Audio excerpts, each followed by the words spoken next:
သူ့ကိုယ်သူအပြိုပါဟဲဆိုပြီးဘယ်သူမှမမေးပဲတချင်းထုတ်ပြီးဖြေချလိုက်တဲ့နန်းဝဝေမြင့်မင်္ဂလာပါပရိသတ်ကြီးတို့ရေအရင်တော့ကဓမ္မစကူကျောင်းဆရာမလေးဖြစ်ခဲ့တဲ့နန်းဝဝေမြင့်ဟာအခုအခါမှာတော့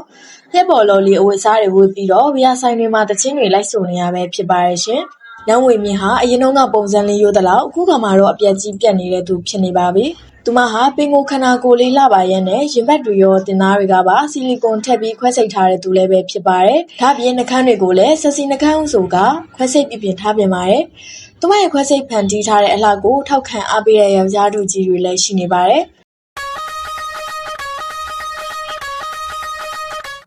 သူမကဓမ္မစကူအလုပ်ကနေထွက်ပြီးတော့သူမရဲ့ဝတ်ပုံစားပုံကိုပြောင်းလဲပစ်ခဲ့ပါတယ်။ပုံမှန်တိုင်းလှနေတဲ့ခန္ဓာကိုယ်ကနေဆီလင်ကိုတွေထည့်ထားတယ်လို့ထင်ရလောက်အောင်ကိုအစမတန်ကြီးမားလာပါတယ်။သူမကတော့အတူတွေထည့်ထားတာမဟုတ်ဘူးအသက်အရွယ်ကြီးလာလို့သူပစ္စည်းတွေကပါကြီးလာတယ်ဆိုပြီးလည်းပြောကြပါတယ်။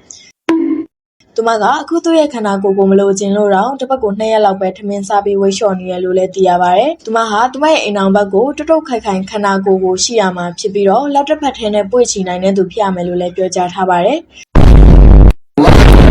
သူမကတအိမ်လုံးရွှေအပြည့်ချထားတဲ့အင်ကြီးကိုလည်းလိုချင်ကြောင်းပြောကြားထားပါသေးတယ်။ဒီလိုအင်ကြီးကိုလိုချင်လို့သူမဟာနေမနာညမနာဘီယာဆိုင်တွေမှာတချင်းလိုက်လံတီးဆိုနေရပြီးပတ်စံတွေကိုရှာနေရတယ်လို့လည်းသိရပါတယ်။သူမဟာတချင်းတစ်ခါဆိုရင်330လောက်ထိရတယ်ဆိုပြီးလည်းပြောထားပါသေးတယ်။ဒီလိုတွေရနေတာတော့မှသူမဟာရောက်ရဲတင်းထိန်နိုင်ခြင်းမရှိပဲအပြင်အလုပ်တွေလုပ်နေပါတယ်ဆိုပြီးလည်းပြောထားပါသေးတယ်။အပြင်အလုပ်တွေကဘာတွေလဲဆိုတာကိုသူနဲ့သူ့ကိုယ်ဆောင်နဲ့ပဲသိပါလိမ့်မယ်။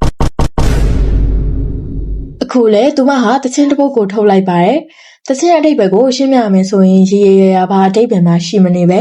တချင်းတစ်ပုတ်လုံးကိုသူမအပြိုဖြစ်ကြောင်းရှင်းပြထားတာကိုပဲတွေ့ရမှာပါ။အပြိုဝဟဲရှင်ဘူတော့မတမ်းပါဘူးကွယ်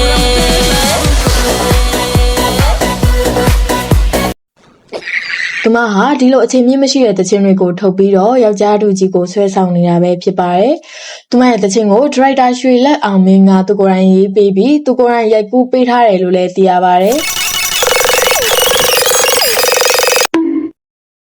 သူမဟာတခါမှရည်စားမထားဘူးရှင်ပိုတော်မတန်းဘူးအပြိုစင်လေးပါအဲဒါကြောင့်မလို့ဒီဝါကျွရင်လင်းယူမယ်ဆိုတဲ့စိတ်ကူးနဲ့ဒီတချင်းလေးကိုရိုက်ကူးခဲ့တယ်လို့လည်းသိရပါတယ်သူမဟာလူတွေကိုပျော်စေခြင်းနဲ့အတွက်ကြောင့်မို့လို့လည်းတချင်းလေးကိုထုတ်ဖြစ်ခဲ့တယ်လို့လည်းသိရပါတယ်အပြိုပြန်းလေးဆက်စလူးခါနေတဲ့ပုံစံမျိုးလေးရအောင်နန်းဝဝေမြင့်ကတမင်စူးစမ်းတယောက်ဆောင်ထားတယ်ဆိုပြီးလည်းပြောထားတာကိုတွေ့ရမှာပါသူမကိုယ်တိုင်ကလည်းယောက်ျားလူချင်းလို့ဇေဘန်ခင်းလာတာဆိုပြီးတော့လည်းပြောထားပါသေးတယ်။သူမကိုချစ်ခင်အားပေးကြတဲ့ယောက်ျားသူကြီးတွေအနေနဲ့လည်းသူမရဲ့ဆန္ဒကိုဖြည့်ဆည်းပေးလို့ရပါသေးတယ်နော်။ကဲ